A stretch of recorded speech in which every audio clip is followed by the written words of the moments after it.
Après avoir écouté ce message, lisons Juges chapitre 1, le verset 1 à 4.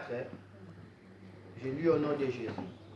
La Bible dit, après la mort de Josué, les Israélites consultent le Seigneur et ils lui demandent quelle est la tribu qui doit aller la première attaquer les Cananéens.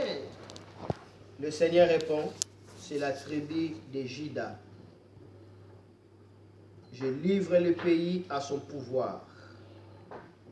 Alors les hommes de Juda disent à ceux de la tribu de Siméon, le frère de Juda, venez avec nous prendre les territoires qui nous reviennent. Attaquons ensemble les Cananéens. Ensuite, nous irons avec vous prendre votre territoire. Les gens de la tribu de Siméon vont avec ceux de la tribu de Juda et ils partent au combat. Et ils partent au combat. Et ils partent au combat. Le Seigneur leur livre les Cananéens et les Phérézites. Écoutez, ils partent au combat et le Seigneur leur livre. Ils partent d'abord au combat et le Seigneur leur livre. Et ils tuent 10 000 hommes avec ça. On peut se limiter là. Les Israélites s'installent à Canaan. Ceci est vraiment très fort et vraiment très vital. Que les Israélites doivent s'installer à Canaan. Ici, on nous parle d'abord de l'histoire où Israël vient de franchir une grande étape de l'esclavagisme qui a pu durer 4 siècles. Ils sont allés dans le désert. Là, ils ont fait 40 ans dans le désert. Et par la grâce de Dieu, sous le leadership de Josué, ils ont pu traverser le Jourdain pour maintenant entrer à Canaan. Ils sont déjà à Canaan. Ils ont vécu déjà à Canaan. Mais jusque-là, les Israélites n'ont pas encore s'installé, proprement dit, là à Canaan. Nous devons d'abord comprendre que les Israélites sont un peuple choisi. Les Israélites, ce sont un peuple choisi, mis à part par Dieu, destiné à servir Dieu et à révéler la gloire de Dieu sur la terre. C'est ça les Israélites. Un peuple choisi, mis à part, destiné à servir Dieu qui a créé le ciel et la terre et de manifester la gloire de Dieu sur toute la terre. Et de même aussi, nous les croyants en Jésus-Christ, nous sommes également des Israélites spirituels.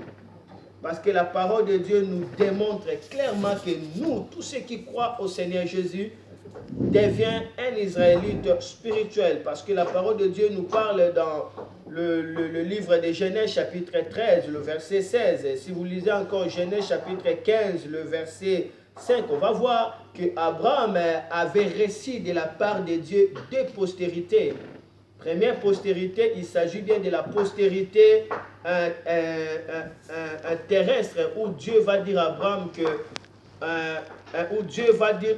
que les sables de la mer, ça sera telle ta postérité.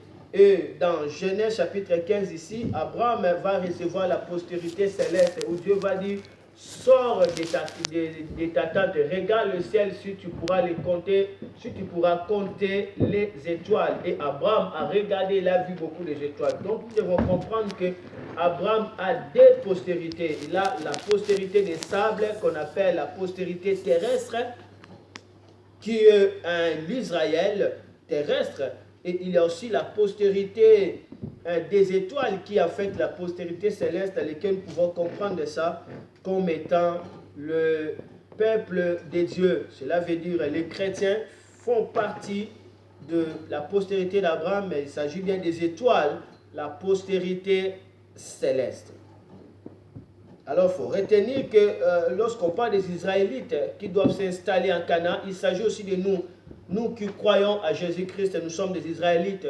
nous avons notre Canaan sur lequel nous sommes appelés à s'installer. Il faut retenir encore que tout croyant à la bénédiction d'Abraham. Alors, la bénédiction d'Abraham, c'est par rapport à la postérité. Lorsque Dieu dit « je bénis Abraham », il parlait de sa postérité qui va remplir la terre. C'était ça la bénédiction d'Abraham. Nous avons la bénédiction d'Abraham, donc nous sommes la postérité d'Abraham.